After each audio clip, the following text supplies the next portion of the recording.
Buenas noches, estimados hermanos. Continuamos con nuestra asignatura Revisión del Antiguo Testamento, esta vez con la lección número 4. Lección número 4, estaremos observando el Reino Unido de Israel, el Reino Dividido y el retorno de Judá. Podemos observar que en esta lección estaremos abordando la historia de Israel comprendida desde el inicio de la monarquía hasta el retorno de los exiliados de Jerusalén. La monarquía pues se dividió o se divide en dos periodos. El Reino Unido al inicio, ¿verdad? Cuando ya se establecieron en la tierra de Canaán, y luego el reino dividido al final. Luego, ambos reinados llegaron a su fin, terminó el cautiverio por la desobediencia del pueblo y la restauración de los judíos a su tierra para reconstruir Jerusalén. Esta marca el fin de la historia del Antiguo Testamento. Ellos, recordemos que salieron de Egipto, ¿verdad? Solo iban a cruzar hasta acá para llegar a la tierra prometida. Acá recordamos que estaba Canaán, cruzaron el río Jordán y esta pues nosotros recordamos que en la lección anterior observamos un cuadro donde Josué repartió la tierra a las diferentes tribus de Israel y cómo estaba dividido. Entonces, iniciaremos con el Reino Unido. Recordemos que cuando finalizan los jueces, le piden a Samuel un rey, porque no son bien recibidos o bien vistos los hijos de Samuel para ser considerados jueces. Entonces le piden a Samuel un rey. Y en este primer periodo miramos los primeros reyes, Saúl, David y Salomón. Cada uno de estos reyes estuvo gobernando durante 40 años. Generalmente se ha aceptado como una fecha aproximada para este periodo de la historia de Israel los años 1050 al 930 a.C. El Reino Unido de Israel se caracterizó por su consolidación política, religiosa y económica. Recordemos que en la lección anterior decíamos que en el periodo de los jueces era un caos la parte moral, política y religiosa del pueblo de Israel. Aquí ya se consolida, siendo ungido y escogido como rey Saúl, el primer rey de Israel, ungido como rey por el profeta Samuel. Y posteriormente, ¿verdad? Es presentado a Saúl como el rey de Israel. Al principio de su reinado, tuvo una buena aceptación, estuvo gozoso porque tenía el apoyo del pueblo, ¿verdad? Tenía el apoyo del pueblo, la venia de nuestro Dios Todopoderoso, porque lo había seleccionado como rey, había sido ungido. Sin embargo, a pesar de la posición única que tenía entre los reyes de los otros tiempos de su reino, y tenía el favor de Dios, contaba con el poder del Señor, Saúl desobedeció 2 veces a la voluntad divina, a la voluntad de nuestro Padre Celestial, y por su rebeldía, él pierde el reino. Recordemos que en el tiempo de los jueces, después que muere Josué, el pueblo de Israel desobedece la palabra del Señor, se olvida de su pacto y como consecuencia tiene un castigo. De igual forma, el rey desobedece al Señor y tiene un castigo, ¿verdad? Este hombre fue guerrero que le dio a los israelitas muchas batallas, pero observemos cómo el Señor es claro y específico cuando nos pide algo, cuando nos manda algo. Si nosotros leemos esa porción de la escritura del libro de Samuel, primera de Samuel, el capítulo 13, el versículo 13 y 14, nos damos cuenta que ahí desobedece la primera vez y le dice, entonces Samuel dijo a Saúl, locamente ha hecho, no guardaste el mandamiento de Jehová tu Dios que él te había ordenado. Pues ahora Jehová hubiera confirmado tu reino sobre Israel para siempre. No lo no le hizo caso, no lo esperó, y él se adelantó, actuó de una forma que Dios no había mandado, dice el versículo 14, mas ahora tu reino no será duradero. Jehová se ha buscado un varón conforme a su corazón, el cual Jehová ha designado para que sea príncipe sobre su pueblo, por cuanto tú no has guardado lo que Jehová te mandó. No obedeció, no hizo caso. Y en el capítulo 15, nosotros observamos el versículo 3. En el versículo 3, el Señor manda a Samuel a pelear con Amalek y le dice, ve pues y hiere a Amalek, destruye todo lo que tiene y no te apiades de él. Mata a hombres, mujeres, niños, aún a los de pecho, vaca, oveja, camello y asnos. Esa era la voluntad de Dios, esa era la instrucción para el rey, pero el rey hizo lo contrario. Observemos el versículo 9. Y Saúl y el pueblo perdonaron a Agab, que era el rey de Amalek, y a lo mejor de la oveja y del ganado mayor, de los animales engordados, de los carneros y de todo lo bueno, y no lo quisieron destruir, mas todo lo que era vil y despreciable destruyeron. Pero esa no era la orden del Señor, su voluntad. Y el Señor le dice a Samuel que va a ser destruido Saúl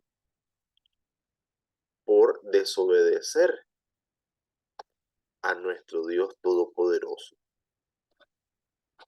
Como él desobedece, el Señor le rechaza como rey de Israel y unge en una ceremonia privada a David para ser el rey.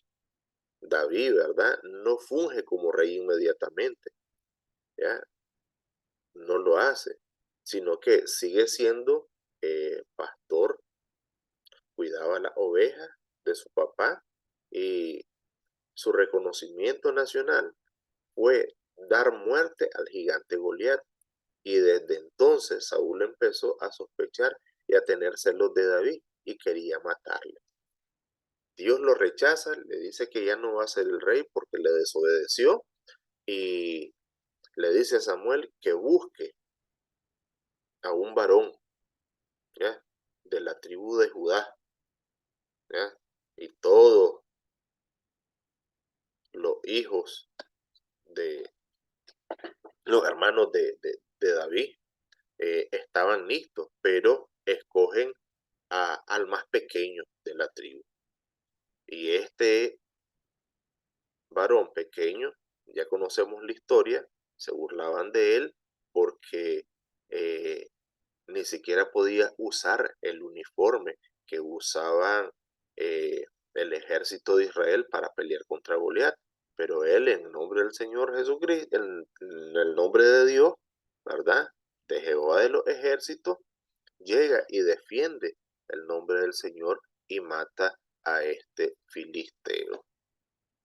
Es muy interesante tener en cuenta que el Señor siempre está con sus hijos.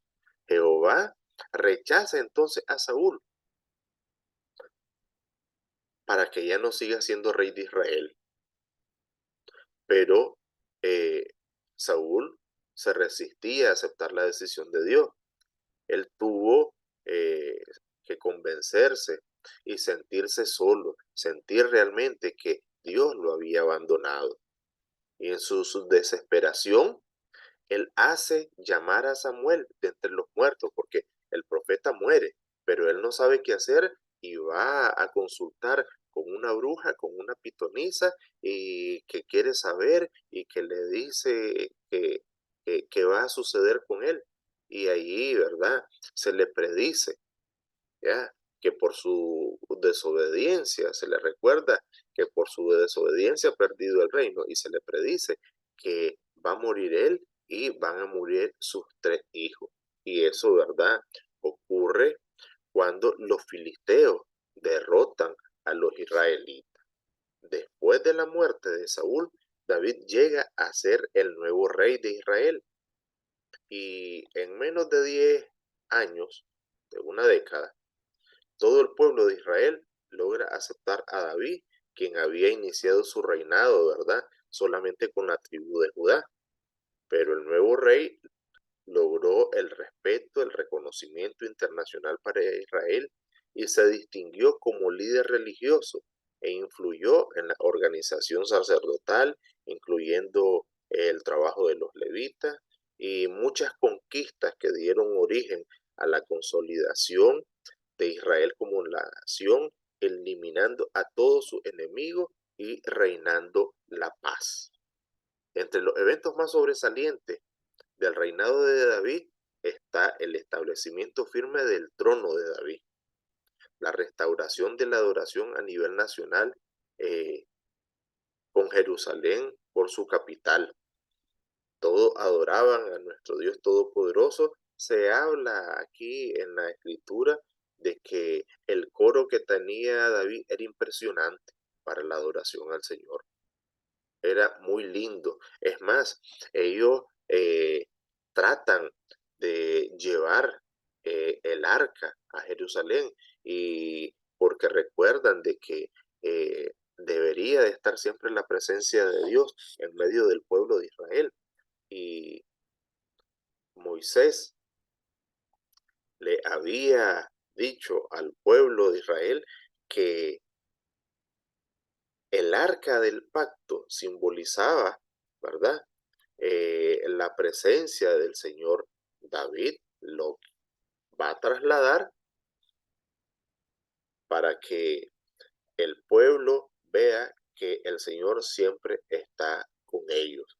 Pero hay cierto tipo de inconsistencia, siempre por la desobediencia, que los únicos que podían cargar el arca y tocarla eran los sacerdotes. Pero allí un varón vio que el arca iba en un carro, como lo hacían eh, los otros pueblos que en el cautiverio, en la guerra, tuvieron ellos el arca, que se la quitaron, y el Señor ya había dado instrucciones cómo hacerlo. Entonces iba el arca montado sobre una carreta y este varón observó de que se iba a caer, la tocó y falleció esta persona. Otra de las cosas que nosotros observamos, además de la restauración de la adoración a nivel nacional, es la prosperidad, ¿ya? Y la supremacía de Israel como nación, como pueblo. Era una nación muy próspera. Y otra de las cosas que no podemos eh, dejar pasar desapercibida es el pecado de David y su arrepentimiento. Y también, ¿verdad?, su muerte. En este pecado que cometió David, recordemos que David está paseándose, está en guerra, pero él se está paseando en el palacio, en su aposento, y observa a una mujer que se está bañando, ¿ya? La mujer de Urías, Betsabé, y él la toma, ¿ya?, por mujer y manda al esposo de ella al frente de guerra para que éste sea asesinado y él poder casarse con esta mujer. Y el profeta le pone un ejemplo y le dice que había un hombre que había criado una corderita desde pequeño, que la alimentaba, que le daba de comer de su mano, que dormía con él, que la había criado como su hija, que la cuidaba tanto, y de repente vino un forastero pidiendo alimento y un hombre rico que tenía posesiones agarró el corderito del hombre pobre, lo degolló y le dio de comer. Entonces se enojó David y dijo que ese hombre debería de morir. Y le hace la comparación, eso fue lo que tú hiciste. Y ahora el Señor te dice que eh, el pecado, ¿verdad? Y nunca se va a apartar de tu casa, porque desobedeciste. Y el hijo que vos tenés con esta mujer, con Elizabeth, va a morir como consecuencia del pecado.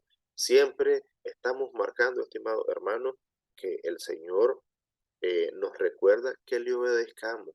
Cuando no le obedecemos, nos va mal. ¿Ya?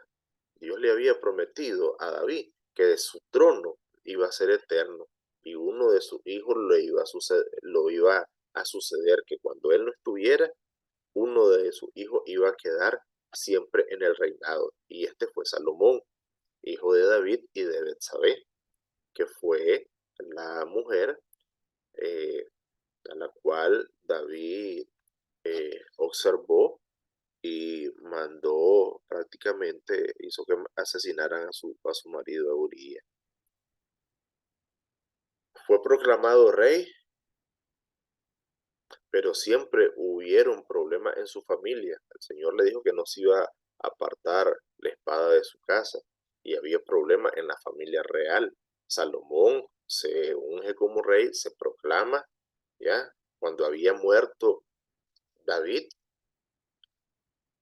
y él establece que él iba a ser el sucesor cuando falleciera. El reinado de Salomón se caracteriza por la paz y la prosperidad reflejada en el amplio comercio, en el progreso industrial, y heredó un reino bien establecido, ¿verdad? Y recordemos que la función de Salomón era de administrar él mismo todo este reino. Y recordemos que este hombre es muy famoso en la escritura porque se le llama el sabio, el rey Salomón, quien cuando el Señor le dijo que le concedía lo que él pidiera, no pidió para sí, sino que pidió sabiduría para saber gobernar al pueblo de Israel, para saber administrarlo. Y el Señor le dice, como no pediste para vos, lo que pediste fue sabiduría, además de la sabiduría te voy a dar también lo que no pediste, y que fue el poder y la riqueza. Y en ese tiempo, ¿verdad? Fue uno de los tiempos más prósperos de Israel cuando reinó Salomón. Fue reconocido internacionalmente, ¿verdad? Por esa sabiduría y que tenía para gobernar a su pueblo, y llegaban de otras naciones para escucharlo, para ver cómo impartía justicia. Esta sabiduría se reflejó ya siempre en su reinado, y lo que recordamos la mayoría de las personas es el caso de el niño, que llegan las dos mujeres y que le dicen que las dos son las madres del niño. Y este hombre, ¿verdad? En este reinado, este rey, esas son las características de su gobierno: sabiduría para juzgar, la prosperidad en el reino, y algo muy importante, Dios le había prometido a David que sí se iba a construir un templo, pero que ese templo no lo iba a construir David, que lo iba a construir su hijo. ¿Eh? Y Salomón es el que realiza esta actividad, este proyecto.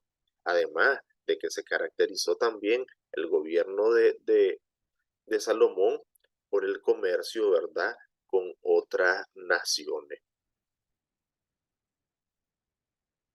Sin embargo, en el tiempo que estuvo Saúl, David y Salomón, el reino estuvo unido, ¿verdad? Pero este reino llega a su fin debido a la inmoralidad, a la apostasía de Salomón. Salomón se pervierte, se casa con la reina de Saba y en sus últimos años se aparta de Dios y fomentó la idolatría y permitió la edificación de altares a dioses ajenos. Sin embargo, la división del reino no se efectúa hasta después de la muerte de Salomón, cuando ya está el reinado de su hijo Roboam. Y ahí es donde inicia la división del reino de Israel, el cual se divide en el reino del norte y el reino del sur. El reino del norte es conocido en esta parte de acá, ¿verdad?, como Israel, y el reino del sur conocido como Judá. Después de la muerte de Salomón, el reino de Israel pues queda dividido y la división del reino se efectúa cerca del año 931 a.C.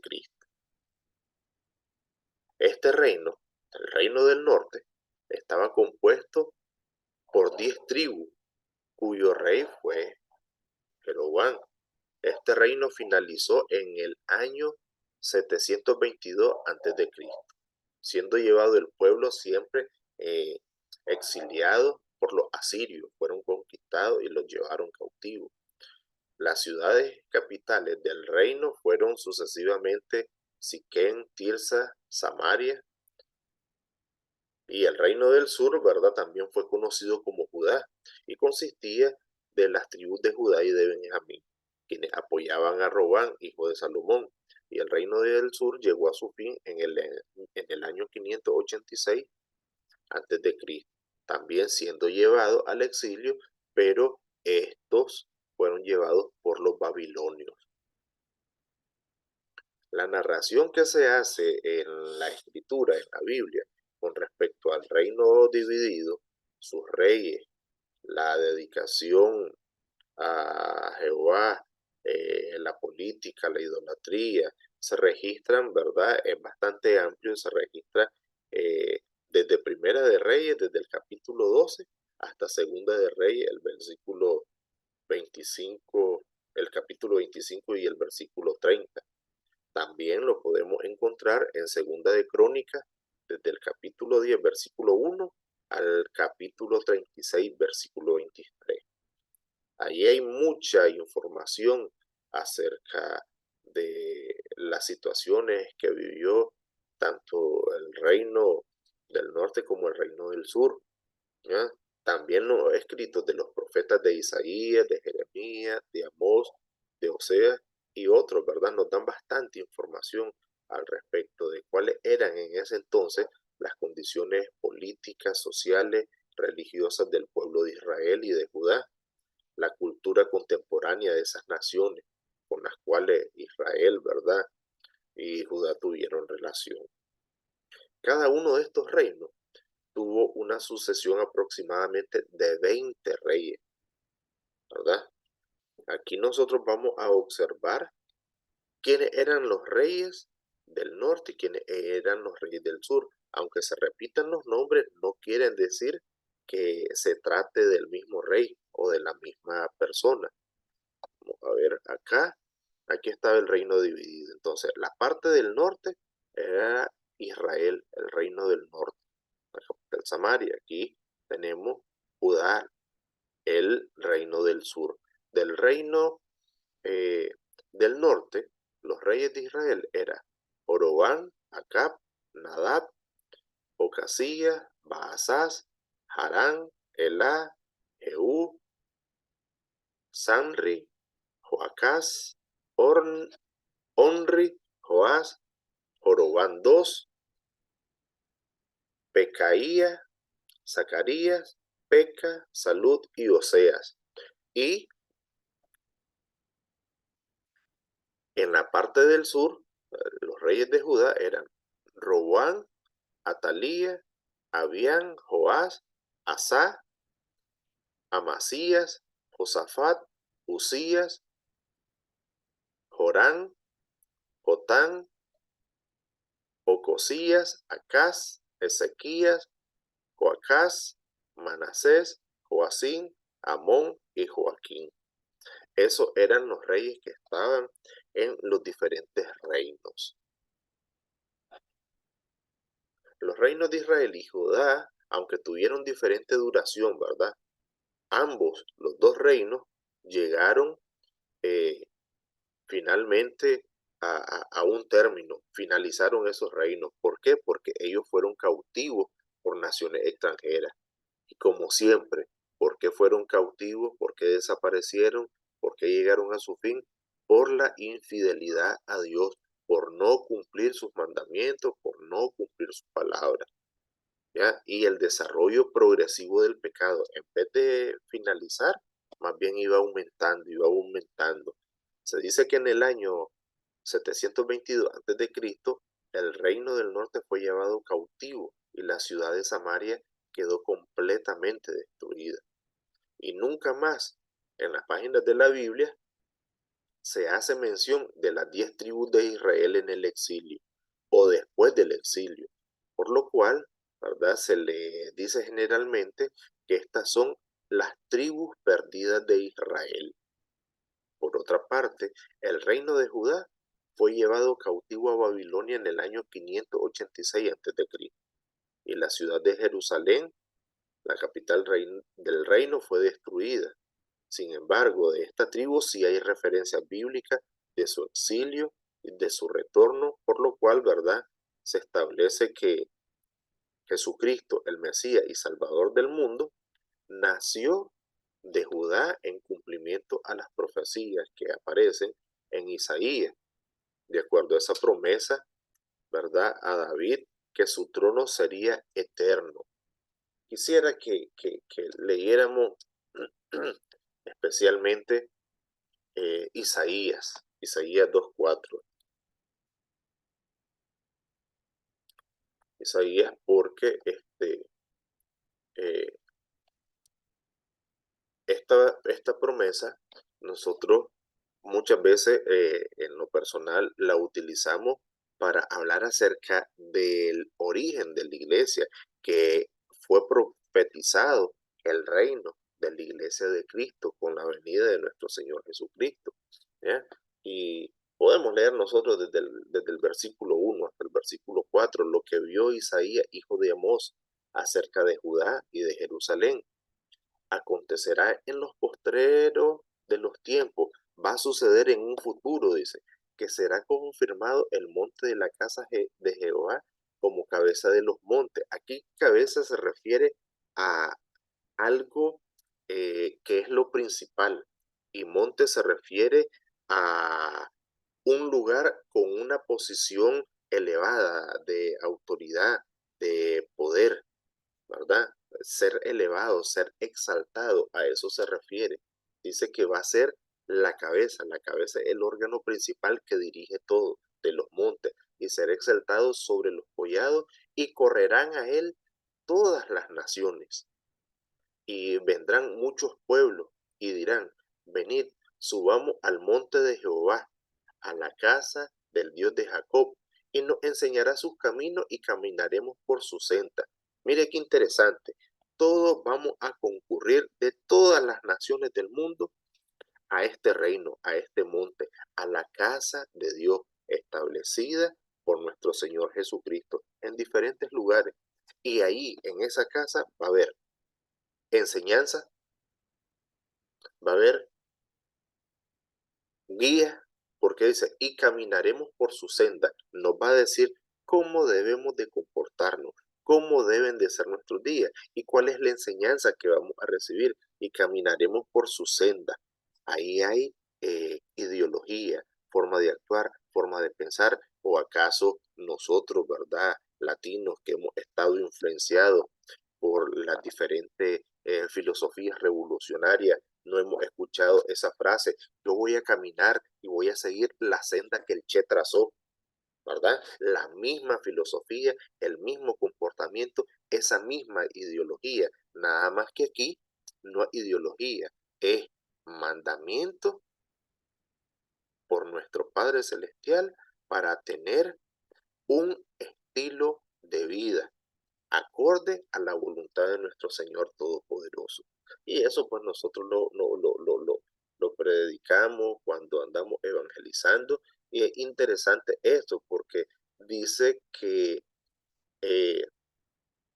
lo siguiente, porque de Sión saldrá la ley y de Jerusalén la palabra de Jehová, y juzgará entre las naciones y reprenderá a muchos pueblos y volverán sus espadas. Recordemos que la iglesia, el Señor la establece en el capítulo 2 del libro de los Hechos, donde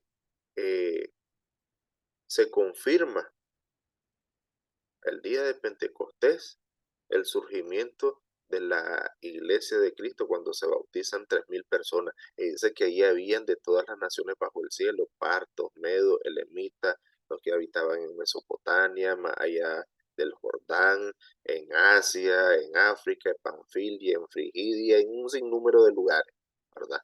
Y ahí se establece y se cumple esa promesa de que ese reino, ¿ya?, que iba a ser eterno, el reino inconmovible, la iglesia establecida por Jesucristo, que viene de la descendencia de David, de la tribu de Benjamín.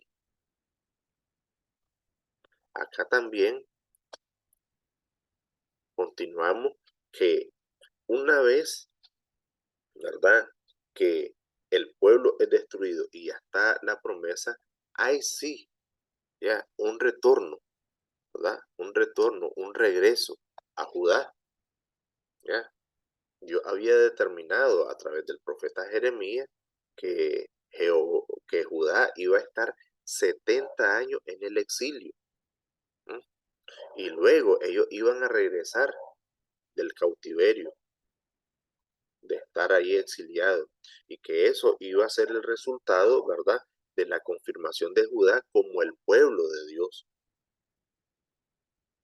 Y la oportunidad para los judíos de regresar a Jerusalén llega con la destrucción de Babilonia por Ciro, por el rey persa, quien decretó el retorno de los judíos a Jerusalén en el año 539.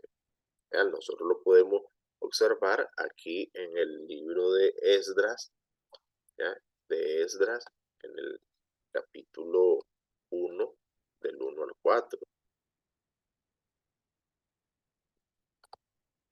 para que por favor lo vamos a leer aquí, Esdras 1. En el primer año de Ciro, rey de Persia, para que se cumpliese la palabra de Jehová por boca de Jeremías, ¿verdad? Jeremías, profeta del Señor, despertó Jehová el espíritu de Ciro, rey de Persia, el cual hizo pregonar de palabra y también por escrito por todo su reino, diciendo: así ha dicho Ciro, rey de Persia: Jehová, el Dios de los cielos, me ha dado todos los reinos de la tierra y me ha mandado que le edifique casa en Jerusalén, que está en Judá.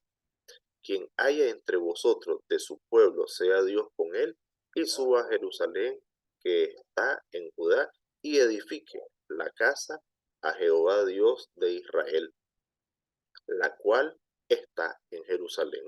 Y todo aquel que haya quedado en cualquier lugar donde more, ayúdenle los hombres de su lugar con plata, oro, bienes, ganado, además de ofrenda voluntaria para la casa de Dios, la cual está en Jerusalén. Así mandó este varón. Los libros de Esdras y de Nehemías nos proporcionan la información histórica referente al regreso de los judíos y la restauración de Jerusalén. Otros pasajes tales como Isaías 40 al 66, esos capítulos, ¿verdad?, nos proveen información respecto al retorno de Judá a Jerusalén, su misión ante, su misión ante las demás naciones, ¿verdad? El retorno de Judá se ha calificado como eh, un liderazgo, ¿verdad?, de tres personajes, los que conducen a los judíos del cautiverio en tres distintas ocasiones, con propósitos distintos, y contribuyeron al restablecimiento de Jerusalén como la ciudad de Dios. Es más, uno de ellos, ¿verdad?, que lo vamos a ver más adelante, eh, Nehemías, es considerado, ¿verdad?, este libro y la experiencia como eh, un ejemplo para la dirección y el trabajo en equipo. Pero continuemos acá con uno de estos tres personajes quienes condujeron a los judíos, ¿verdad?, de regreso a Jerusalén. El primero fue Zorobabel, que regresó con un grupo de judíos con el propósito de reconstruir la ciudad de Jerusalén y el templo. Pero hubieron diferentes situaciones, diferentes obstáculos que presentaron, ¿verdad?, en la reconstrucción por los gobernantes del templo. Y esto no fue terminado, ¿ya?, hasta el año 515 antes de Cristo. Luego de Zorobabel, en el año 457 antes de Cristo, se efectuó un segundo retorno bajo el liderazgo de Esdras. Era escriba y era sacerdote levita, y la función principal de Esdras se relacionó con con la instrucción, perdón, de la ley y la exhortación. Le da a conocer nuevamente cuál es la voluntad de Dios, cuáles son sus mandamientos, y lo anima al pueblo para que obedezca. También Esdras tuvo la responsabilidad de nombrar jueces en las diferentes provincias de Judá. Y en el año 444 a.C., Nehemías, quien renuncia a su posición en el palacio real y conduce el tercer retorno de exiliados a Jerusalén. Esta es la parte, ¿verdad?, la que se cataloga por los historiadores, por los expertos en administración de empresa, trabajo en equipo y administración de proyectos, que es un ejemplo de liderazgo en la administración efectiva de cualquier proyecto, por muy grande que sea. La efectividad, el liderazgo, la forma de dirigir al pueblo, la cohesión, la unidad, el trabajo en equipo del pueblo para cumplir la voluntad de Dios. Nehemías continuó estos trabajos arduamente, ¿verdad?, hasta que los muros fueron terminados. Ese era el propósito de él y lo logró con el pueblo, pese a que había conflicto y las naciones cercanas, sus enemigos, habían escuchado que ellos habían regresado, pero ellos con esa dirección trabajaban y se defendían y cuidaban para que no fueran atacados. Estimados hermanos, esperamos, ¿verdad?, haber avanzado y que hayamos tenido una idea resumida, ¿verdad?, de esta parte de la revisión del Antiguo Testamento. Y en esta lección número 4, la cual estamos finalizando, pues concluimos en este periodo que el pueblo de Israel, ¿ya?, quiso tener un rey que lo guiara en las batallas, ignorando que Dios había sido su rey y siempre lo había escogido para que fueran su pueblo, quien le había dado las victorias desde la salida de Egipto. El rey terrenal que Israel deseaba recibió entonces la aprobación de Dios y se le llamó el ungido de Dios, indicando así la misión del rey de Israel. El rey debería hacer la voluntad de Dios con respecto a todo, ¿verdad? A las batallas. También tendría como responsabilidad inculcar y apoyar la ley. ¿Cuál ley? Recuerdan, la ley que nosotros estudiamos en las primeras lecciones, los mandamientos que fueron dados al pueblo de Israel a través de Moisés por Dios. Sin embargo, ¿verdad?, con el transcurso del tiempo, nuevamente, como le pasó siempre al pueblo de Israel, se olvidaron de su dependencia de Dios, creyeron que porque tenían autoridad, poder, ellos eran absolutos y nadie los podía tocar. Y en general, ¿verdad?, se perdieron, se entregaron a la idolatría, con pocas excepciones, dando como resultado, ¿verdad?, la deportación, el exilio, eh, para todo el pueblo de Israel, pues que esto significó el fin de su existencia como nación. pero Dios tenía otros planes para sus escogidos. Por tanto, se reservó un remanente que había de esperar la restauración, pero la restauración no física, sino restauración espiritual de la nación. Por eso nosotros encontramos que esta promesa, ¿verdad?, se cumple aquí ya en el Nuevo Testamento, en el libro de Gálatas.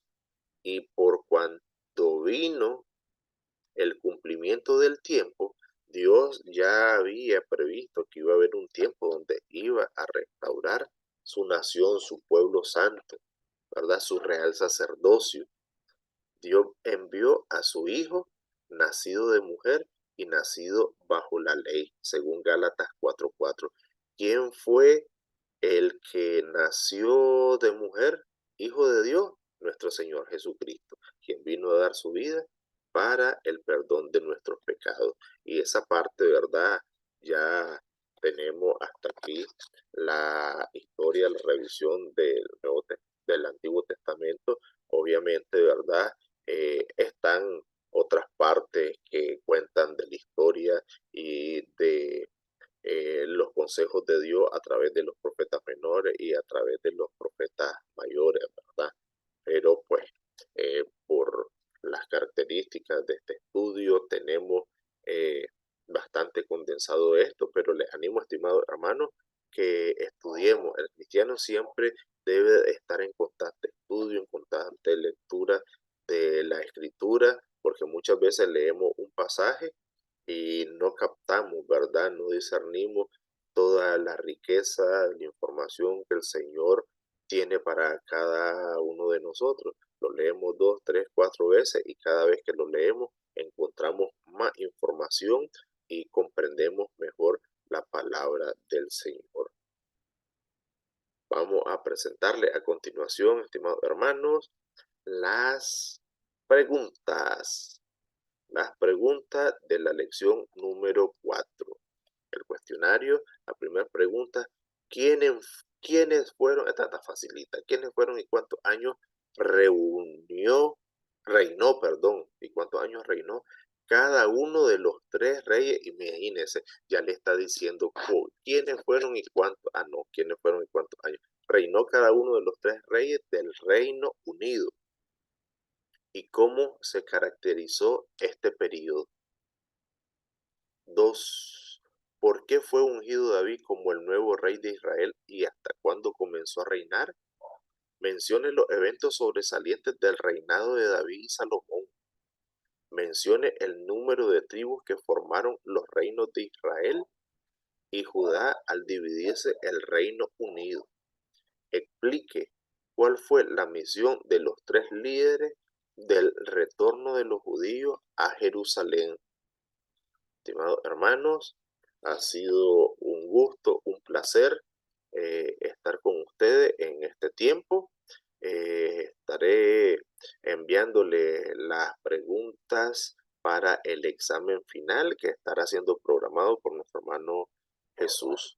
Muchas ricas y abundantes bendiciones, hermanos. Sigamos adelante, creciendo en la gracia y conocimiento de nuestro Padre Celestial. Que el Señor les bendiga, estimados hermanos.